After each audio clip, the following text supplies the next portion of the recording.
Et bah, dernier sujet, je pense. Ouais, je pense. Donc, qu'est-ce qui devient le Ever Given? On se souvient donc tous de ce bateau qui a réussi à se cracher dans le canal de Suez, est resté pendant 2 semaines, a été sorti par la fameuse compagnie de sauvetage en mer Smith, et qui, après donc avoir été remorqué jusqu'à la sortie du canal de Suez dans le Grand Lac Amer, s'est retrouvé coincé là-bas parce que les autorités du canal de Suez, la SCA, réclament donc 916 millions de dollars pour le droit de la récupérer, avec donc une séparation de 300 millions de frais de récupération, 300 millions de pertes de réputation du canal et 300 millions de bonus, donc sortis de nulle part. Nous avons eu un communiqué de presse donc récemment de la Shoei Kisen, la compagnie qui gère le bateau, la compagnie propriétaire du bateau, qui a offert un maximum de 150 millions de dollars pour calmer la compagnie du canal de Suez. Sachant que c'est déjà un très beau geste et c'est vraiment parce que ils sont pris à la gorge par le canal de Suez et qu'on ne peut pas se passer d'eux pour passer. Donc, ils ont également fait appel devant une cour égyptienne, euh, du, la cour inférieure, donc il reste encore une cour supérieure qui va bientôt prendre l'appel, qui en disant que, ça c'est intéressant, que l'échouage du Ever Given était la faute de la compagnie du canal de Suez parce qu'ils ont autorisé le bateau à entrer durant une tempête de sable. Le recours qu'ils ont fait devant la cour, du coup, demandait la libération du vaisseau immédiat et un paiement de 100 000 dollars de la part de la compagnie du canal de Suez en compensation. La cour égyptienne, les cours égyptiennes ont tendance à toujours donner raison au canal de Suez et jamais aux étrangers, mais bon, a immédiatement rejeté cet appel et donc on attend que ça passe devant une cour supérieure pour plus d'infos. Jeudi dernier, mardi dernier, pardon, le canal de Suez a confirmé qu'ils étaient prêts à réduire leur demande jusqu'à 550 millions, donc passer de 960 millions à 550 millions, euh, suite au fait que, en fait, ça c'est un autre communiqué de presse qui n'est pas dans l'article, suite au fait que la Shoei Kisen leur a communiqué la valeur du cargo à bord du Ever Given. En fait, jusqu'ici, la SCA dit qu'elle estimait la valeur du cargo à 3 milliards. La Shoei Kisen leur a montré les chiffres disant qu'il y avait à peu près 750 millions de dollars de marchandises sur le bateau. Donc, grand seigneur, ils ont accepté de descendre à 550 millions. Et ils ont aussi précisé, et ça c'est très important, ce qui nous fait dire qu'ils seraient prêts à laisser partir le bateau si jamais les Japonais acceptaient de payer 200 millions de déposits. La compagnie du canal de Suez a bien sûr montré sa grande flexibilité. Donc là, on est à un dépôt de 200 millions contre une offre de 150 millions. Je pense que on est vraiment plus très loin d'obtenir la libération du bateau et des 18 marins toujours prisonniers à bord. En fait, pour libérer la moindre fraction, même significative, des 15 000 unités de cargo à bord du Ever Given, il faudrait qu'ils trouvent un terminal avec des énormes grues et il n'y en a aucun dans le Grand Lac Amer où ils sont à l'ancre pour l'instant. Donc un peu plus bas, peut-être, je sais plus Je s'il y crois avait que c'est encore autre terminé chose. sur cet article-là. Au passage, Ok. j'en profite pour Donc voilà. remercier les abonnements de Leina Zier et Le Glaireux qui se sont abonnés à la chaîne. Merci à vous deux.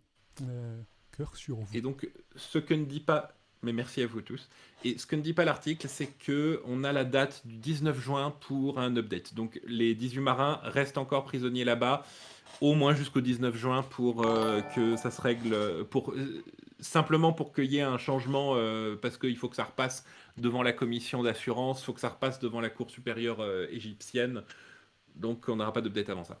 Oula, gros cœur Je... à Le Glaireux, à Jean qui vient de s'abonner avec Prime maintenant. Il se passe Oh mon dieu, tout un tas de choses. Notre deuxième abonné ce Prime succès. après, après Guillaume. Cœur. Merci. beaucoup de cœur, beaucoup de cœur. Mm, Et donc, une conséquence intéressante de cette affaire du bateau pris en otage dans le canal de Suez, c'est le deuxième article. ouais, bah, on y est, Donc, je te l'ai le... ouvert déjà. Oui, excuse-moi, je suis Le... fatigué, moi. Donc, le Japon réfléchit officiellement, a fait plusieurs communiqués de presse à des alternatives au canal de Suez pour envoyer de la marchandise vers l'Europe. Et donc, il rappelle un peu voilà, le blocage du canal de Suède a accéléré les choses, dit James D.J. Brown, associé professeur à l'université à la Temple University du Japon. Même si ça faisait depuis très longtemps que les inquiétudes de la surdépendance envers le canal étaient exprimées par les Japonais. Donc, un peu plus bas, Ouais, pardon. en gros, c'est le seul moyen pratique pour le Japon pour envoyer des biens et des marchandises jusqu'en Europe. Ça semble assez logique. Je veux dire, ils sont obligés de contourner toute l'Asie, l'Inde. Si en plus ils sont obligés de contourner le cap de Bonne-Espérance, ça leur rajoute beaucoup de distance. Et donc, en ignorant la route du cap de Bonne-Espérance en Afrique du Sud, le Japon a deux alternatives potentielles qui sont toutes les deux dépendent de la Russie. Donc d'abord le transsibérien, faire un parcours hybride, ce qui est très mode en ce moment, ou la route du Nord. Donc, Tu voulais peut-être l'image, non, non, c'est bon. C'est la... Alors, parmi avec le président Poutine est extrêmement ouvert à ce genre de choses et a signé plusieurs ordres exécutifs. Je ne sais plus comment on dit en français, executive orders. C'est Décrets. pas des En décrets fait, plusieurs présidentiels? décrets. Des décrets présidentiels, exactement. Donc, qui avaient pour but de réduire le temps que les bateaux de containers par rail, en particulier depuis l'Orient extrême russe jusqu'à la frontière occidentale russe, de le réduire à 7 jours et quadrupler le volume de containers transit par rail, et ainsi que développer la route du Nord et tout ça. Donc, le ministre de l'Industrie, du Terrain et du Transport et du Tourisme japonais a dit que très récemment que nous implémentons en ce moment des efforts pour promouvoir et utiliser au maximum le transsibérien plutôt que les bateaux traditionnels par le Suez. Donc c'est un voyage plus rapide. Il y a une compagnie danoise qui a lancé un service intégré qui en fait t'as plus à te poser de questions. Tu postes ton colis depuis le Japon et il se charge en fait de le transporter jusqu'à Vladivostok et le charger sur un train et te le rendre à la sortie de Russie dans le port que tu as envie, comme si tu l'avais transporté par bateau. Voilà, le voyage à travers le canal de Suez prend 2 mois. Avec le ferry et, et le train, un voyage complet peut être accompli entre 20 et 27 jours selon le site de la compagnie. Néanmoins, euh, le, le- en fait, le professeur dont on parlait au début nous commente que c'était quand même assez courant du temps soviétique pour des compagnies japonaises d'utiliser ce réseau du transsibérien. Et en fait, là, tout ce qu'on a, c'est retourner. Il suffit de moderniser. Il suffirait de moderniser pour que remonter au niveau soviétique et avoir jusqu'ici, en fait, le truc, c'est que ça coûte une blinde de moderniser un réseau ferré. Autant soviétique, on pouvait mettre autant d'argent sur des projets d'infrastructure. Et le problème, c'est que le problème jusqu'ici, c'est que que ça coûtait si peu cher de traverser le canal de Suez, ça n'a pas été price competitive de faire ce genre de choses. L'autre problème que Brown montre, c'est que aussi, au Japon, on a très très très très peur de la corruption et de l'inefficacité de la bureaucratie Bureaucratie russe. russe. Ouais. Là. Je sais Ouais. pas. L'autre Ouais. alternative. Je me pose la question. de savoir ce qu'il en est actuellement de la corruption en Russie. C'est-à-dire qu'on sait que période Yeltsin, c'était assez horrible. Là, on va vers une démocrature et un truc de plus en plus autoritaire, mais peut-être, enfin en tout cas, Poutine essaye de se vendre comme étant moins corrompu que sous l'ère Yeltsin. Je ne sais pas ce qu'il en est vraiment. Bah, en tout cas, les compagnies de transport ont l'opinion que le dealer avec la Russie, c'est quand même c'est quand même des complications. Hmm. Ensuite, bon, bah, c'est quelque chose qu'ils intègrent généralement dans leurs coûts. Et donc, l'autre alternative que le Japon regarde extrêmement attentivement, c'est un truc qui n'est possible que récemment, dû au réchauffement climatique. C'est une route qui n'est ouverte que pendant juin et décembre. Et encore, même maintenant, il faut un brise-glace qui t'ouvre le chemin. Et du coup, encore record cette année en 2020 par rapport à l'année précédente, 133 bateaux ont passé le chemin d'un côté comme de l'autre par rapport à 87 l'année précédente.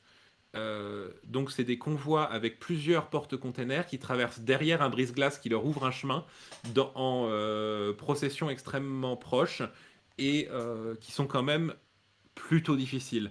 Et il faut donc ils ont réussi à faire passer 133 bateaux. Faut comparer ça sur une année, donc sur une saison. Faut comparer ça au canal de Suez qui voit un trafic de 40 à 50 bateaux par jour. Donc Ouais, c'est que et dalle, quoi. c'est complètement peanuts. Ouais. Le truc, c'est que ça pourra peut-être fonctionner un jour, mais rien que Ah, le fait que c'est saisonnier. après, ceci dit, la question c'est combien est-ce que le Japon envoie de bateaux? Parce que quelque part, si jamais le Japon faisait Énormément. tout, ouais, euh, Des pièces d'auto qu'ils envoient en Pologne, des biens de consommation qu'ils envoient dans l'Europe. Ils ont besoin de beaucoup de choses. Et ils ont besoin d'arriver avec des temps prévisibles. Euh, mais avec le réchauffement Jean, climatique, ça avec devient le pas plus réchauffement. facile. Si, ouais, c'est justement ça qui rend ça Non, ça devient possible. possible. Ça devient plus facile, on en est encore loin. Mm. C'est quand même des conditions de navigation très difficiles. Les brise-glaces, il y en a en Russie, mais ça coûte cher à ouvrir, ça coûte cher au fonctionnement. Donc, à mon avis, au niveau budget, le budget d'un passage du canal de Suez, c'est 500 000 dollars pour un porte-container. Donc, s'il faut un brise-glace pour 3 à 4 porte-containers derrière, ça reste quand même cher. Mm. Makes sense. Voilà, donc les objections, on en arrive dessus. Donc la Russie doit poser beaucoup de problèmes pratiques. Particulièrement, il va falloir construire de l'infrastructure côtière. Si un bateau casse n'importe où le long de la route, il faut qu'il y ait un port quelque part où il puisse s'arrêter. Et le nord de la Sibérie, des ports, il n'y en a pas beaucoup, voire il n'y en a pas du tout. Il y a quelques Esquimaux qui habitent dans le coin, pardon, des Inuits et des populations locales et divers indigènes de ces régions. Il y a des villages de pêcheurs qui peuvent accueillir des petits bateaux. Mais alors ça, il y a que dalle. Et c'est un énorme investissement sur le futur. Et donc on a Michitaka Hattori, directeur donc de l'Institut d'économie NIS russe, et d'économie russe, et qui lui dit le Japon n'a pas besoin se sur-investir dans les routes de transport russes, mais il y a des mérites et de la place pour les utiliser. Et il faut garder un œil dessus. Et donc, c'est ce que. En fait, la conclusion, c'est que cet article dit pas grand-chose, c'est parce qu'en fait, les Japonais font de gros effets d'annonce, mais derrière, les routes ne sont vraiment pas encore assez pratiques pour être utilisées ou pour concurrencer vraiment le canal de Suez. Ouais, Pour l'instant, il n'y a pas vraiment ouais, d'alternative. ils cherchent juste des solutions. Enfin, ouais, enfin, aussi où il Hmm. y a l'alternative de prendre beaucoup plus de temps, quoi. Ouais. Mais, Et c'est du très long terme. ouais. Et c'est du très très très long terme. Alors, du coup, je passe à l'article Est-ce- suivant. Ouais. Alors, la France va prêter une deuxième C'est statue un de la article liberté aux BFM États-Unis. TV. Qu'est-ce que c'est Ah que bah ça? oui. Euh, Et ben alors voilà, j'étais en train de lire. On est d'accord, ça n'a aucun intérêt. J'étais en et- train de lire un truc sur BFM TV, et en fait, ça parlait de bateau, et il y a un petit détail qui m'a fait tiquer, et on va voir si, en le lisant, donc, vous allez tiquer sur le même point que moi. On va voir, on revient. Donc, la France va envoyer le 7 juin prochain une deuxième statue de la liberté aux États-Unis. Son arrivée est prévue pour le 4 juillet, elle sera exposée pendant 10 ans dans les jardins de l'ambassade française à Washington. donc là, on est en mode La énigme, statue quoi. fera... Faut t'arrêter quand on voit un Oui. truc bizarre. Et donc, qu'est-ce qu'on en a à foutre, vous me direz. Et on va voir. Donc la statue fera voyage à bord du porte-container Tosca sous pavillon français. Il y aura une cérémonie du départ à Paris, comme le révèle le journal du dimanche. A priori, ça Et passe pas donc, par le canal de Suez, si ça va si ça va non, dans... non, non, non, non. Là, on va partir depuis la France et aller directement aux États-Unis, une route. Donc, la statue arrivera. Et alors, attention, c'est une réplique de la statue originale. Il existe plusieurs statues de la liberté dans le monde. Une à New York, une autre est sur l'île aux Cygnes à Paris. Je pense que vous la connaissez, nos amis parisiens. Celle qui va être envoyée le 7 juin est une réplique de la version originale en miniature. C'est un sosie de 2,83 m qui date de la fin du 19e siècle et se trouve actuellement entre les rues de Réaumur et Vaucasson à Paris. Donc vous voyez, c'est un truc de 2,83 m qui sera même pas difficile à transporter. Alors, tu as la CMA CGM qui c'est notre grande société de transport française qui s'est targuée d'un beau communiqué disant qu'ils avaient construit un caisson spécial en mousse pour pas qu'elle soit abîmée. Ça a dû être vraiment très difficile à faire. Ouais. Donc, on est d'accord, on s'en fout. Alors, est-ce que vous, dans le public, vous avez remarqué un détail qui vous a fait tiquer? Et indice, c'est dans les trucs que j'ai surlignés. C'est pas le nom du porte-conteneur. Tosca, on en a Non, pas non, non, parlé. Tosca, c'est un nom à la con, mais... Il n'y a pas besoin des images, hein, on est d'accord. Non, non, il n'y a pas besoin des images. Euh, le 7 juin, il se passe un truc Non. le 7 juin, non. Donc Jean nous dit, l'ambassade de France, c'est pas aux USA. Bah, ils ont une ambassade de France aux USA à Washington, quand même. On en a construit une, on n'est pas encore fâché avec eux. Bon, allez, je vous donne la réponse. Quel est le détail étrange de, de cet article? Rue Vaucanson, mais non. Ouais, vas-y. Elle remonte un peu. Remonte un peu. La statue fera le voyage à bord du porte-container Tosca sous pavillon français. Et ben moi, je connais un peu le trafic maritime, j'aime bien.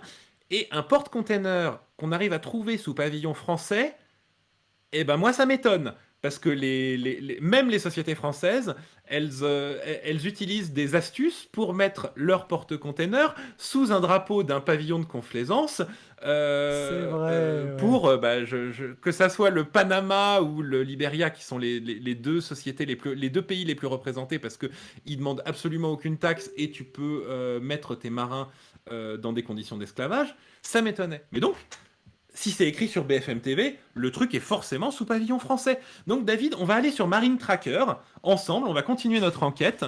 Je Je me crois que je t'ai demandais passé pourquoi est-ce la que tu page. m'avais dit ça. Pourquoi est-ce que tu m'avais donné ça? On va aller sur Marine Tracker. Alors donc, qu'est-ce qu'on voit là? Bah, le CGM Tosca, tout en haut, regarde David, juste tout en haut pour l'instant. Ouais, Il y a français. bien un drapeau Ouais. français. Ah ouais, je suis content, il est en route vers New York City depuis Le Havre. Très bien.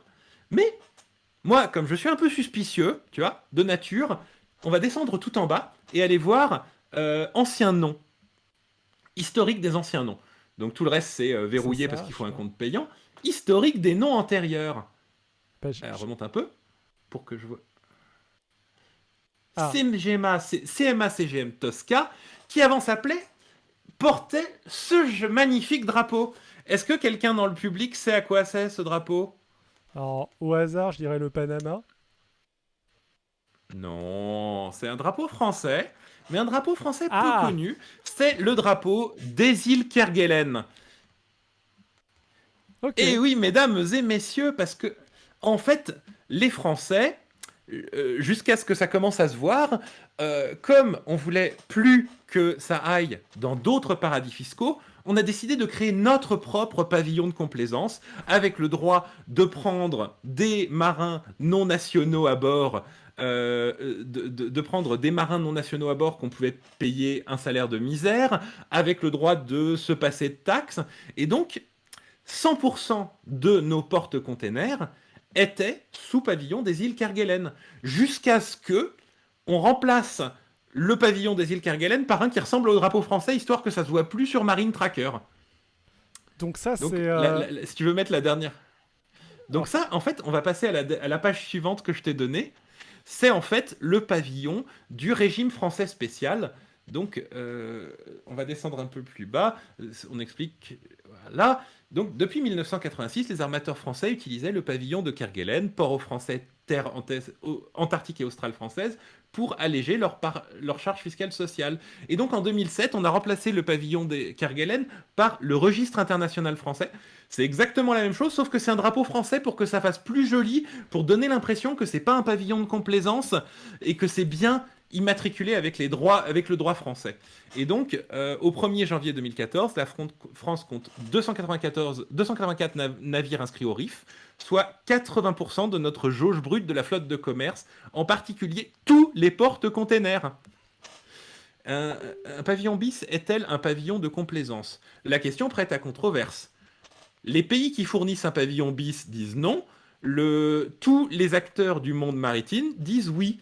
À bord de ces navires, les réglementations internationales et nationales de sécurité sont appliquées, il y a déjà ça, mais les discriminations sociales entre équipages européens et non européens, qui peut aller jusqu'aux 3/4 de l'effectif, sont légalisées par le pavillon bis. Ok. Donc voilà, c'était juste ce petit détail de le BFM TV qui se sentait obligé de préciser que le bateau passait sous pavillon français, mais que pavillon français, ça veut pas dire ce qu'on pense. Ah, marrant.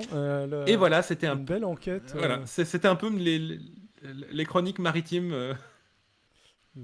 Que je n'ai pas vu passer. En plus, tu m'as... Enfin, en vrai, j'ai dit à Adrien quand j'ai reçu ces articles, mais qu'est-ce que ça a à voir le truc Mais de qu'est-ce qu'on s'en fout de la statue de la liberté au milieu de tout ça? Je vois pas exactement pourquoi. Et il m'a répondu, tu verras en live. Et voilà. Et du coup, j'aurais pu mener et une il a vu en live enquête en faisant plus attention aux deux articles qui venaient après, parce que là, il y avait de gros indices quand même. Mais oui. Mais je me suis fait avoir. Voilà. Voilà, on a un petit peu fait le tour de ce dont on de devait notre parler revue de presse de la aujourd'hui. semaine. Donc, c'était un plaisir d'être avec vous. Merci pour toutes vos interventions. n'hésitez pas encore, si jamais vous avez encore quelques questions sur l'un des sujets ou un autre, l'un des sujets qu'on a abordé ou un autre. Je vais parler un petit peu du programme du mois, parce qu'il va y avoir beaucoup de choses qui vont se passer sur la chaîne. Chronologiquement, il va y avoir des streams tous les dimanches ce mois de juin. Dimanche prochain, il va y avoir un stream de vie artificielle avec Pellici. Pellici, qui est une mangaka qui fait un manga de vulgarisation scientifique qui est très cool, qui s'appelle Material and Methods et qui est sur Ulule en ce moment. Donc n'hésitez pas à aller voir, c'est super cool. Et on va faire un live ensemble d'enregistrement live de vie artificielle. On va parler d'évolution expérimentale, donc la manière dont les biologistes testent l'évolution avec des experts où ils font évoluer des choses. On va voir ce qu'ils font... etc. là-dessus, ça va être très cool. En tout cas, je suis hyper excité à l'idée de parler de vie artificielle avec quelqu'un qui a fait une thèse en bio et qui a fait de l'évo expérimental. On va lors de la revue de presse de la semaine prochaine, qui aura lieu mercredi prochain, qui sera une revue de presse scientifique avec Simon, il y aura aussi un enregistrement de vie artificielle qui va suivre avec juste quelqu'un qui bosse dans la vie artificielle aussi. Donc on parlera ensemble d'un article scientifique de vie artificielle. Et avant ça, il y aura une revue de presse classique scientifique du mercredi. Ensuite, le dimanche suivant, je ne sais pas si vous voyez, mais il y a un petit truc en bas à gauche, où il y a marqué Xil Point, en bas à gauche du chat, un petit rond. Si jamais vous cliquez dessus, il y a différents challenges, entre guillemets, avec marqué 0% collecté, 36% collecté, 44% collecté. C'est des vidéos dont j'ai déjà parlé sur ma chaîne YouTube, et en fonction de ce qui recueillera le plus de votes, je reviendrai sur une vidéo un petit peu vieille, qui a un petit peu vieilli, etc., en live, où je raconterai un petit peu la même chose. Donc ce sera soit Timothy Leary, hippie des années 50, 70, qui drogue, évasion de prison, vie de ouf, s'il n'a pas beaucoup de points, donc a priori ce sera pas lui. Georges Buffon, l'évolution avant Darwin, c'est très très cool, le transformisme, la transformation des espèces, tout ça. John Lilly, c'est un autre scientifique hippie qui a injecté de la drogue à des dauphins, qui a essayé de leur apprendre à parler anglais, qui s'est enfermé dans des questions d'isolation. C'est assez cool aussi, donc pareil, n'hésitez pas à dépenser des points de chaîne, c'est gratuit, hein, c'est les points que vous accumulez en regardant la chaîne pour dire ce que vous préférez. Voilà. Je continue. Semaine suivante, dernière semaine où on streamera revue de presse politique avec Adrien. On va parler pas mal, disons, un petit peu d'athéisme. On va aussi on va revenir sur Fourtillant. Il y a eu pas mal de feedback sur Fourtillant. En fait, donc on rediffuse. Oui. On s'est engueulé avec des complotistes sur YouTube. Voilà. On rediffuse les vidéos sur YouTube, hein, sur la chaîne YouTube Perspective Croisée, si ça vous intéresse de voir les précédentes revues de presse. Et ouais, il y a nous revoir. Ouais, ou de voir tout court. Voilà, il y a eu pas mal de feedback sur cette vidéo qui vient pas du tout de notre public habituel. Et du coup, on va revenir un peu des fans de Fourtillant. Voilà, ouais. Et on va Et moi, dans mes prochaines chroniques maritimes, je parlerai du phénomène des armureries flottantes, un truc qui est super marrant. Voilà, tout ce que je vais dire. Et enfin, dimanche 20, on va revenir tous les deux sur... ça va être un gros live sur le scandale de l'Arc. Le scandale de l'Arc, c'est une affaire... Fondation.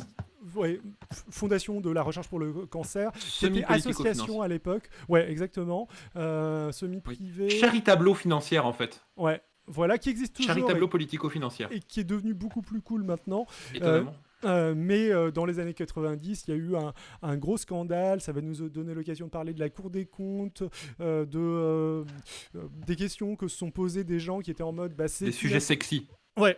Assos d'utilité publique qui a détourné de l'argent, comment on fait, en plus on n'a jamais enquêté sur des associations, comment ça se passe, et c'est la question que se sont posées les gens qui ont mené l'enquête à l'époque, et on va revenir là-dessus, ça va être assez intéressant. Donc voilà, c'est le programme de juin. Il va y avoir plein de choses, mercredi,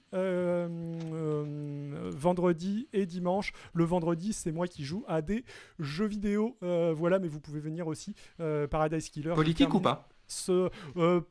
Paradise Killer un petit peu, et puis après ça va être Abzu, ça va être un truc un petit peu du genre de journée, ça va faire une session normalement, et ensuite j'enchaînerai avec avec un jeu dont le nom m'échappe, mais on est bloqué dans une boucle temporelle dans l'espace. The Outer Wilds. The Outer Wilds, voilà, ça qui a l'air assez cool, auquel je n'ai pas encore joué. Encore gros merci à tout le monde. Et oui, vous pouvez aussi utiliser des points de chaîne pour mettre votre message en avant, comme l'a fait Jean qui a fait briller son message. Et vous pouvez aussi les utiliser pour faire apparaître des personnages de Paradise Killer à l'écran, sauf que j'ai fait une bêtise, c'est que je crois que j'ai pas lancé le truc qui fait que ça s'affiche. Du coup, vous avez dépensé des points de chaîne pour rien en faisant ça. Mais je vais le faire marcher. Je vais le faire marcher dans 2 secondes.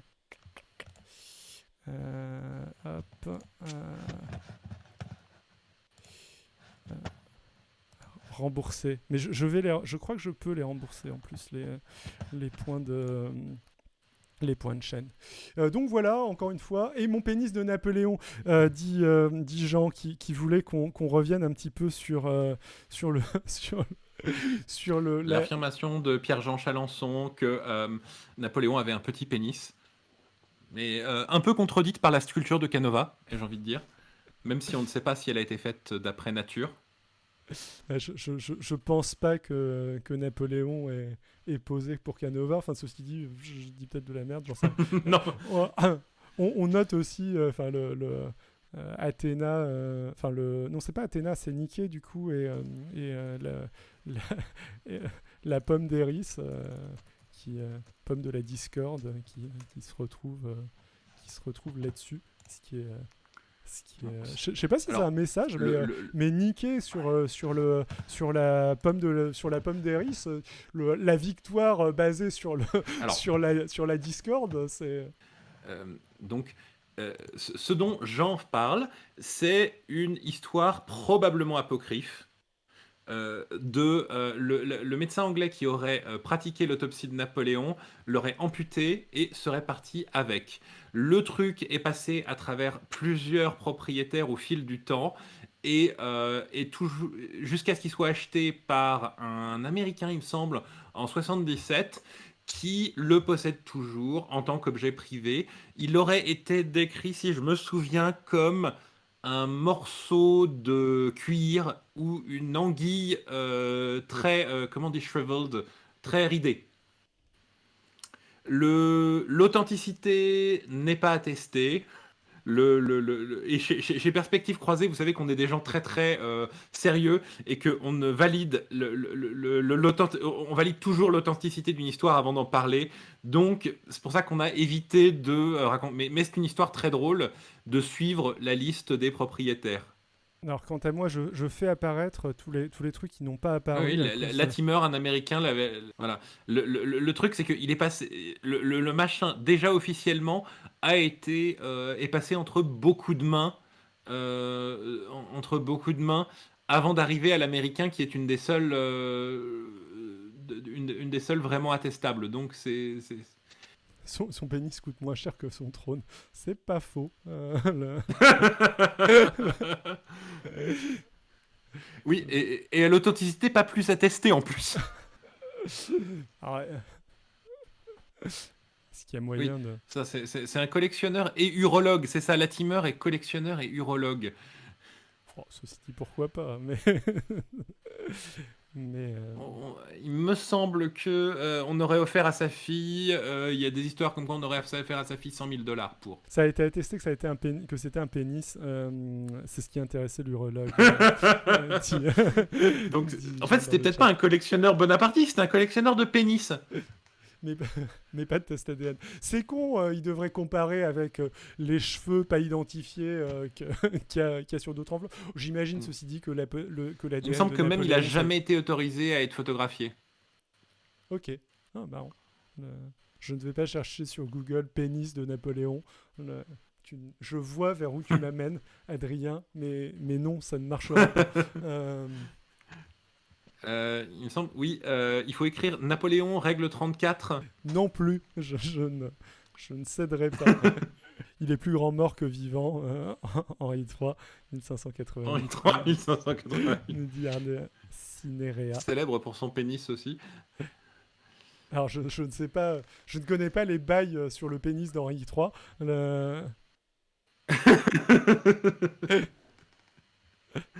Les Bourbons sont-ils célèbres pour leur pénis de taille raisonnable? Eh bien, je ne sais point. Bon, Je pense qu'on va doucement s'arrêter. Hein, sur ce débat, oui, je crois qu'à partir du moment où on commence un débat pareil, ça ne peut que monter en qualité là, qu'il est temps de s'arrêter. Bah, gros merci à tout le monde. C'était hyper cool. Merci à tous. Encore merci pour l'abonnement. En gros, je dirais, normalement, il faut que je dise follow quand les gens suivent et abonnement quand les gens s'abonnent. Il n'y a que 2 abonnements, c'est Jean et Guillaume. Et gros merci à tous les deux. Et merci à tout le monde qui est venu. C'était très cool.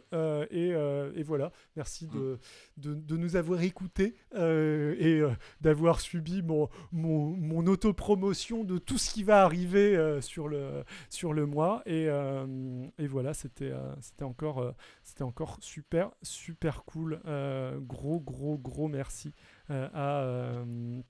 à tout le monde et voilà et si vous voulez aussi, si ça vous intéresse, encore une Bonne fois, nuit à il y a tous. aussi une chaîne YouTube qui s'appelle Perspective Croisée, juste pour les revues de presse politique mais pas que, qu'on fait avec Adrien.